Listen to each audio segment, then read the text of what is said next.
نحمده ونصلي ونسلم على رسوله الكريم أما بعد قال الله تبارك وتعالى أعوذ بالله من الشيطان الرجيم بسم الله الرحمن الرحيم ظهر الفساد في البر والبحر بما كسبت أيدي الناس ليذيقهم بعض الذي عملوا لعلهم يرجعون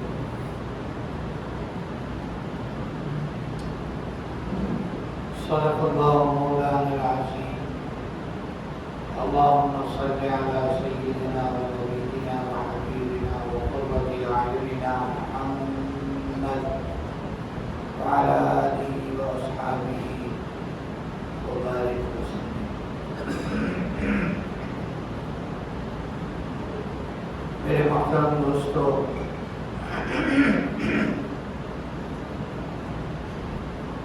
بحیثیت انسان اور بحیثیت مسلمان ہر آدمی جو عمل کر رہا ہے اس کے عمل کا ایک اثر ہے، اس کے عمل کا ایک رد عمل ہے. عمل تو ہمیں نظر آتا ہے چونکہ وہ کرتے ہم ہیں، رد عمل بھی ہمیں نظر آتا ہے، لیکن ہمیں رد عمل کی طرف ہماری کوئی توجہ نہیں ہوتی کہ یہ ہمارے عمل کا رد عمل ہو رہا ہے. جتنے انسان، جتنے مسلمان جو کوئی عمل کر رہے ہیں، اچھا ہو یا برا، اس عمل کا ایک اثر ہے. بعض اعمال انفرادی ہیں، بعض برے اعمال انفرادی ہیں، لیکن ان کا اثر پوری اجتماعیت پر پڑتا ہے. بعض اعمال، بعض برے اعمال ایسے ہیں جو انفرادی ہیں، ایک شخص کر رہا ہے یا چند ایک کر رہے ہیں، لیکن ان کی نحوست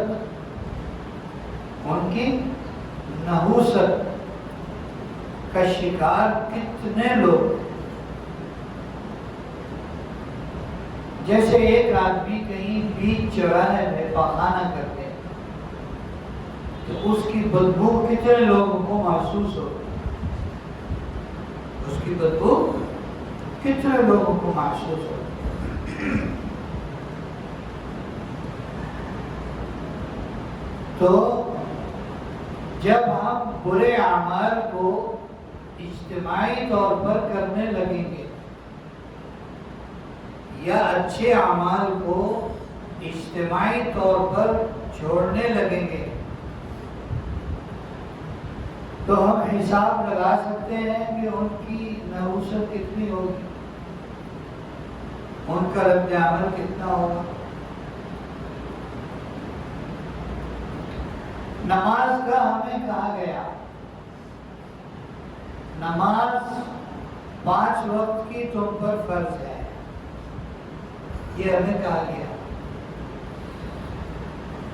کتنے کروڑوں لوگ ہیں جو کہ نماز کے قریب نہیں بھٹکتے.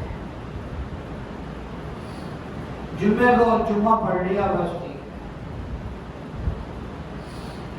اور دن میں جتنی پڑھی گئی ٹھیک ہے، 2 پڑھ لی تو سمجھتے ہیں بس ٹھیک ہے کافی ہے، 3 پڑھ لی تو سمجھتے ہیں کافی ہے، 4 پڑھ لی تو سمجھتے ہیں کافی. کتنے لوگ ہیں جو مستقل فجر کی نماز نہیں پڑھتے،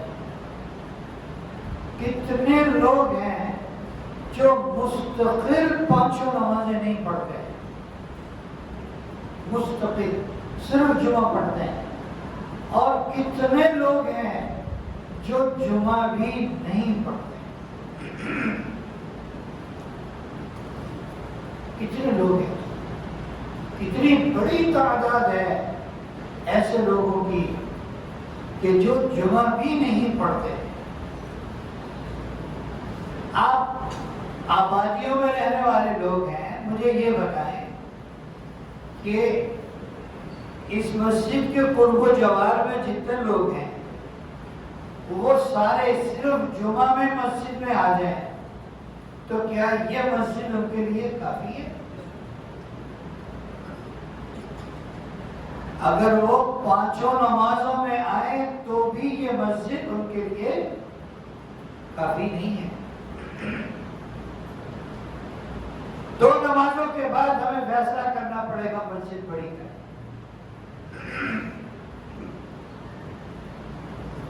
اتنے لوگ مسجد سے دور ہیں، اتنے لوگ نماز سے دور ہیں۔ در حقیقت وہ لوگ جو نماز سے دور ہیں، جو اللہ کے گھر سے دور ہیں، در حقیقت وہ لوگ اللہ سے دور ہیں، وہ اللہ سے دور ہیں۔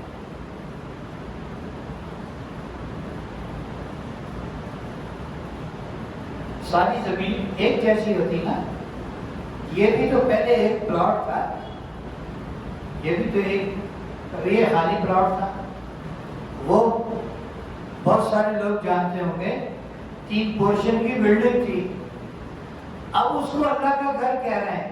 پہلے کوئی کہتا تھا، کیوں جی؟ پہلے کوئی کہتا تھا کہ یہ اللہ کا گھر ہے، یہ شیخ صاحب کا گھر ہے، شیخ فیملی یہاں رہتے، یہ شیخ صاحب کا گھر ہے۔ اب اس کو کیوں کہتے ہیں اللہ کا گھر؟ اب اس کی نسبت بدل گئی، اب اس کی نسبت بدل گئی، اور روزوں کا ہمیں حکم دیا گیا۔ ہم میں سے اچھب نمازیوں کی تعداد روزے داروں سے زیادہ ہے، روزے دار نمازیوں سے کم ہے۔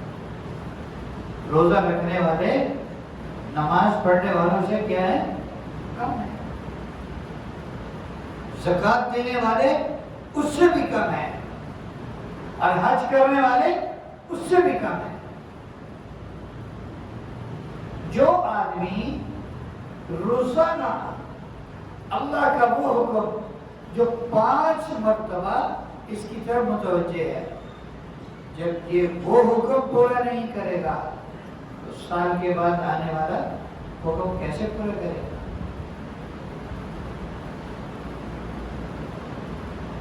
اور اس کی نحوست کتنی ہے؟ اللہ تعالیٰ فرما رہے ہیں وَمَنْ أَعْرَضَ عَنْ ذِكْرِي فَإِنَّ لَهُ مَعِيشَةً ضَنْكًا۔ جو ہمارے حکم سے، ہمارے دین سے، ہمارے ذکر سے منہ موڑتا ہے، پہلو تہی کرتا ہے، غفلت برتتا ہے، اس سے اعراض کرتا ہے، اسے اگنور کرتا ہے، فَإِنَّ لَهُ مَعِيشَةً ضَنْكًا۔ اب ہمارا فیصلہ یہ ہے کہ اس کی دنیا کی زندگی تنگ کر دیں،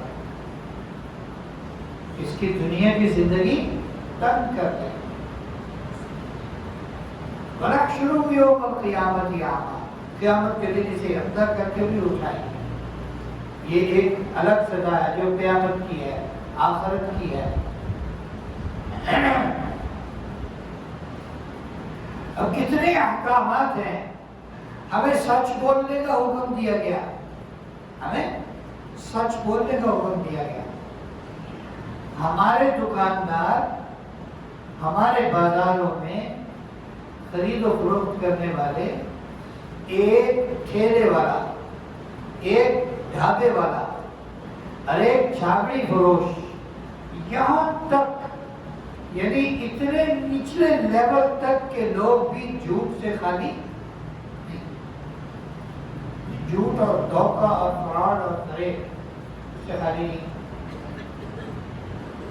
جھوٹ بول کے سودا بیچیں، جھوٹ بول کے سامان بیچیں. حالانکہ اگر سچ بول کر سامان بیچیں، یقین کریں کہ وہ اس سے بہتر بک جائے. لوگوں کے دل میں اعتماد پیدا ہوگا، یہ بولتا سچ ہے، یہ بولتا سچ ہے، اس سے سامان لینا ہے. اور کتنے ایسے لوگ ہیں، کتنے ایسے لوگ ہیں جنہیں جھوٹ بولنے کی قطعاً ضرورت نہیں ہے، وہ جھوٹ بولتے ہیں. آپ کو یہ بات پتہ ہے جو ورلڈ لیول پر سروے ہوتے ہیں اس میں ہم پاکستانی لوگ جھوٹ بولنے میں صفحے اوپر پر ہیں. جھوٹ بولنے میں ہم پہلے نمبر پر ہیں. اتنا جھوٹ بولتے ہیں اور اتنا دھوکہ دیتے ہیں.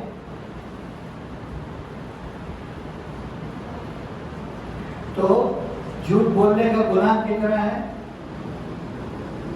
فرشتہ کئی میل دور چلا جاتا ہے، رحمت کا فرشتہ کئی میل دور چلا جاتا ہے اس سے جب آدمی تو جھوٹ بولتا ہے. اور ملتا کیا؟ 2 ٹکے کا نفع ملتا ہوگا نا، 200-400 کا نفع ملتا ہے. چلو 2-3 ہزار لگا لیں، چلے 10,000 لگا لیں، چلے 50,000 لگا لیں، نفع مل گیا.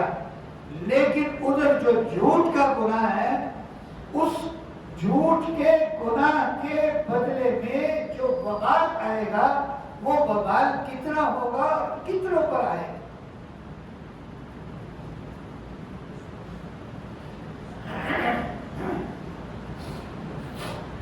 اس کی مثال ایسے ہی ہے جیسے کسی کے گھر میں آگ لگ جائے اور دونوں طرف گھر ہے، پیچھے بھی گھر ہے، دائیں بھی گھر ہے، بائیں بھی گھر ہے اور پیچھے بھی گھر ہے، اور تینوں گھر والے اطمینان سے بیٹھے.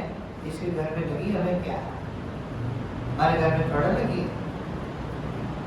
اگر تینوں مل کر آگ بجھانے کی کوشش نہیں کریں گے تو پھر یہ آگ ان کے گھروں تک پہنچے گی یا نہیں پہنچے گی؟ ایسے ہی ہے، اگر ہم جھوٹ بولنے والے کو جھوٹ بولنے سے روکیں گے نہیں تو یہ آگ ایک نہ ایک دن، اور جو یہ نحوست ہے جھوٹ بولنے کی، یہ ہمارے گھر میں پہنچ کر ہے. سود سے اللہ نے منع کیا، سود سے اللہ نے منع کیا. سود لینے سے، سود دینے سے. 1 کروڑ روپیہ کسی کو قرض دیا، شرط لگا کے جب واپس کرو گے 6 مہینے کے بعد، سال کے بعد، تو 1 کروڑ 10 لاکھ واپس کرنا ہے. یہ سود ہے. کاروبار ٹھیک ٹھاک چل رہا ہے پر دماغ خراب ہوا کہ کاروبار ہم وسیع کریں، کشادہ کریں، پورے پاکستان میں وہ ہمارا کاروبار نہیں، پوری دنیا میں وہ ہمارا کاروبار. اور بینک سے پیسے دے دیے، بینک سے پیسے لے لیے. ابھی تک 20 شاید اس سے بھی زیادہ لوگ ہوں جو ہماری نظر کے سامنے ہیں جنہوں نے بینک سے قرض لیا. حالانکہ بینک سے قرض لینے سے پہلے وہ کروڑ پتی تھے، لیکن جیسے ہی بینک سے قرض لیا تو اللہ نے ان کے پاس رہنے کے لیے گھر بھی نہیں چھوڑا. اور اللہ کی قسم کھا کے کہتا ہوں ان کے پاس آج موٹر سائیکل بھی نہیں.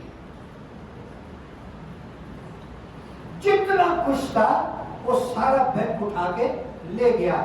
ان کے پاس آج موٹر سائیکل بھی نہیں.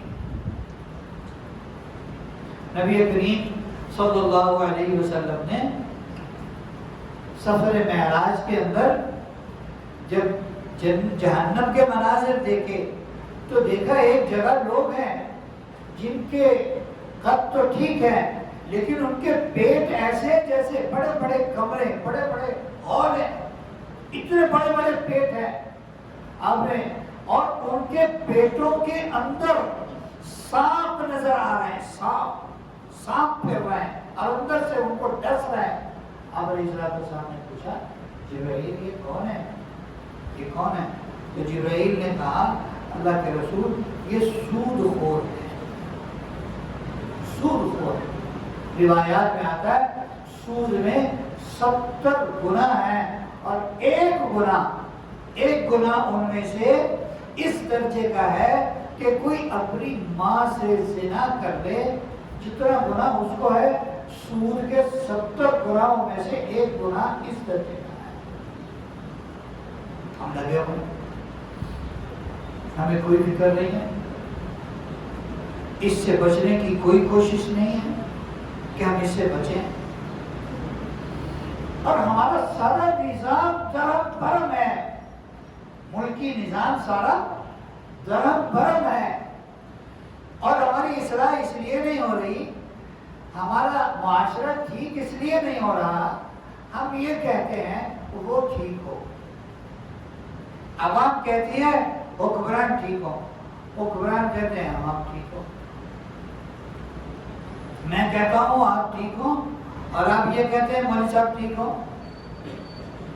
حالانکہ طریقہ کیا ہے، ہم میں سے ہر ایک کو اپنے اندر جھانکنا ہے اور جو اپنی گڑبڑ ہے وہ خود دور کرنی ہے، پھر ہم ٹھیک ہوں گے، پھر ہمارا معاشرہ ٹھیک ہوگا۔ دوسروں کو الزام نہ دیں، دوسروں سے آنکھیں بند کر لیں، دوسروں سے آنکھیں بند کر لیں۔ ایک حدیث میں ہے المؤمن مرآۃ المؤمن، مومن مومن کا آئینہ ہے، مومن مومن کا آئینہ ہے۔ ہم جو روزانہ شیشہ دیکھتے ہیں، ایک دفعہ نہیں دیکھتے، کئی دفعہ دیکھتے ہیں۔ ہمارے ایک دوست تھے، اللہ تعالیٰ کی مغفرت فرمائے، بلکہ ہمارے بزرگ تھے، وہ کہا کرتے تھے آدمی 2 جگہ پاگل ہوتا ہے، اچھا خاصا آدمی، سمجھدار آدمی، سنجیدہ آدمی، باوقار آدمی، عزت والا آدمی 2 جگہ پر پاگل ہوتا ہے، ایک شیشے کے آگے اور ایک چھوٹے بچے کے ساتھ۔ اپنا پوتا ہے، نواسا ہے، کیا حرکتیں کرتا ہے، بوڑھا آدمی ہے، وہ بچے کے ساتھ کیسے لگا ہوا ہوتا ہے، اپنے پوتے کے ساتھ کیسے لگا ہوا، تو آدمی 2 جگہ پاگل ہوتا ہے، ایک شیشے کے آگے اور ایک چھوٹے بچے کے آگے۔ ہم جو شیشہ دیکھتے ہیں کس لیے دیکھتے ہیں؟ اپنی نوک پلک درست کرنے کے لیے شیشہ دیکھتے ہیں، یا ہم شیشے کو ٹھیک کرنے کے لیے شیشہ دیکھتے ہیں؟ کیوں جی؟ خود کو درست کرنے کے لیے شیشہ دیکھتے ہیں نا۔ اور ہم آج کل جو کہا گیا کہ مومن مومن کا آئینہ ہے، یہ جو آئینہ ہم دیکھتے ہیں یہ کس لیے دیکھتے ہیں؟ یہ کس لیے دیکھتے ہیں؟ اس دوسرے کو درست کرنے کے لیے، اپنے کو درست کرنے کے لیے نہیں دیکھتے آپ۔ خود کو درست کریں، فلاں ایسا کر رہا تھا، فلاں ایسا کر رہا تھا، فلاں ایسا کر رہا تھا، اچھا آپ نے دیکھا وہ ایسے کر رہا تھا، وہ ایسے کر رہا تھا، آپ نے اسے کیا سبق حاصل کیا کہ یار اس کو نہیں کرنا چاہیے؟ سبق یہ حاصل کرنا چاہیے تھا کہ اللہ مجھے ان چیزوں سے محفوظ فرما دے، یہ میں نے نہیں کرنا، اگر میں کر رہا ہوں تو میں اس سے توبہ کروں، اچھا یہ کام گڑبڑ کام کر رہا ہے اور میں بھی یہ کام کرتا ہوں، میرا تو اس کا تو میرے سامنے آ گیا، شکر ہے میرا کسی کے سامنے نہیں آیا، یا اللہ میری توبہ اب کے نہیں کروں گا۔ یہ ہے اصل بات، یہ ہے اصل بات۔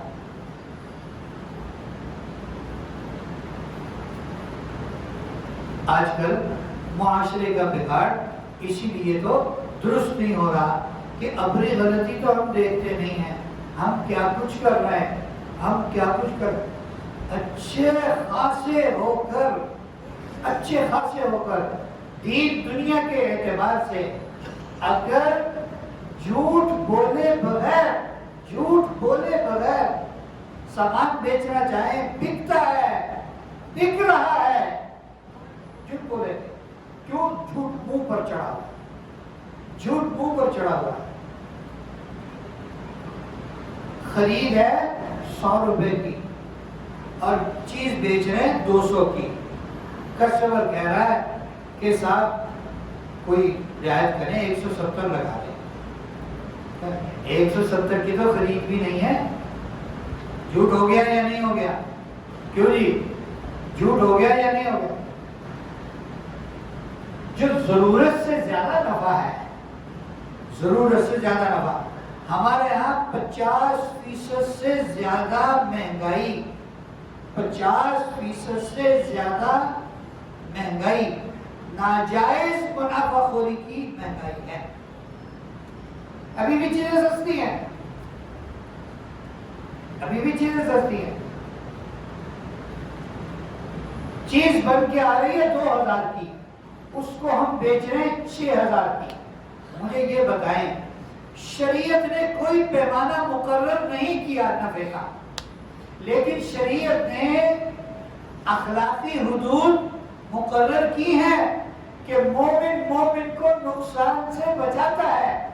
ہم نے جو 2000 کی چیز خرید کر ہم 2200 روپے میں بیچ کے 200 منافع لے سکتے تھے، ہمیں 6000 کی بیچی.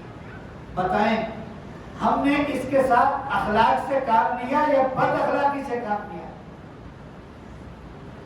اس کی جیب نہیں کاٹی، ہم نے اس کا پیٹ کاٹا ہے. اور ہمارے ساتھ بھی ایسے ہی ہوگا. ایک جھٹکا لگے گا، وہ سارا منافع ایک ہی جھٹکے میں، ایک ہی انجیکشن میں نکل جائے، ایک ہی آپریشن میں نکل جائے. تو اس پر بھی ہمیں توجہ دینی ہے.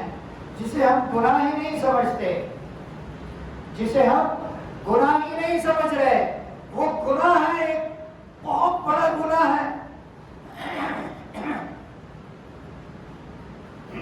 یہ تو ہمارا امتحان ہے، یہ تو ہمارا امتحان ہے کہ شریعت نے جو منافع کی ایک حد متعین نہیں کی. یہ ہمارا امتحان ہے کہ دیکھیں یہ اللہ کہہ رہے ہیں دیکھتے ہیں یہ میرے بندے کے ساتھ کیا کرتا ہے.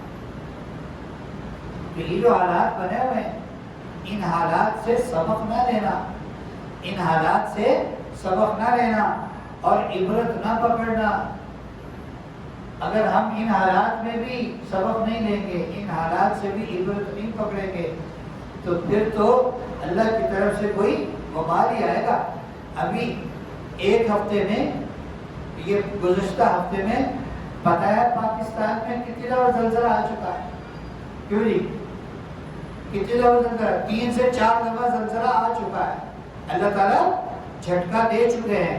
اور وہ جو ژالہ باری ہوئی اسلام آباد میں، بجائے یہ کہ توبہ کریں، بجائے یہ کہ استغفار کریں، بجائے یہ کہ اللہ کے آگے روئے دھوئیں، ہم نے وہ گاڑیوں کے اوپر وہ رضائیاں باندھ لی، رضائیوں کو گاڑیوں کے اوپر فوم باندھ لیے کہ ہماری گاڑیاں بچ جائیں. بتاؤ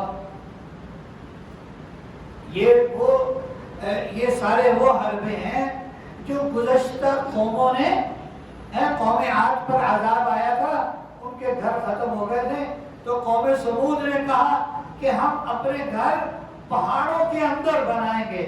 پہاڑوں کے اندر تو ہوا نہیں آتی، پہاڑوں کے اندر تو کچھ نہیں ہوتا، زلزلے آنے سے پہاڑ تو نہیں تباہ ہوتے. تو پھر وہاں کیا ہوا؟ جب ان پر عذاب آیا تو فرشتے نے کیا کیا؟ ان کی وادی میں آ کر اور پہاڑوں پر ہاتھ رکھ کے فرشتے نے ایک چیخ ماری. وہ چیخ جو پہاڑوں کے اندر گئی تو سب کے دل پھٹ گئے، اور جو جہاں تھا وہیں دل پھٹنے سے مر گئے. اللہ سے مقابلہ ایسے نہیں ہوتا، اللہ سے مقابلہ کسی طریقے سے بھی نہیں ہو سکتا، بلکہ اللہ رب العزت ناراض ہو تو اللہ کو منایا جاتا ہے. کس لیے؟ اللہ فرماتا ہے جتنا تمہارے معاشرے میں تباہی ہے، فساد ہے، یہ تمہارے گناہوں کا نتیجہ ہے.